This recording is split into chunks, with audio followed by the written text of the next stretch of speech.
Syederalun, kasus tewasnya Brigadir J di rumah dinas Irjen Verdi Sambo mulai menemui titik terang. Kini muncul lagi satu orang diduga menjadi saksi mata penting penembakan maut pada Jumat 8 Juli 2022, dialah Bribka Riki. Selama ini nama Bribka Riki tidak banyak disorot publik terkait penembakan yang dilakukan oleh Baradae tersebut.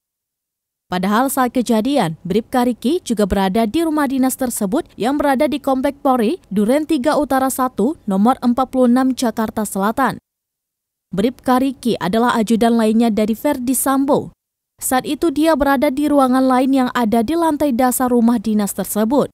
Menurut pengakuan Baradae, tiba-tiba saja saat itu terdengar suara teriakan istri Verdi Sambo dari dalam kamarnya yang juga di lantai dasar. Lantaran terdengar teriakan yang cukup kencang, apalagi sampai namanya juga dipanggil oleh istri Verdi Sambo, Baradae langsung bergegas turun. Namun Damanik tidak membeberkan di mana posisi ajudan bernama Riki saat peristiwa penembakan antara Brigadir J dan Baradae.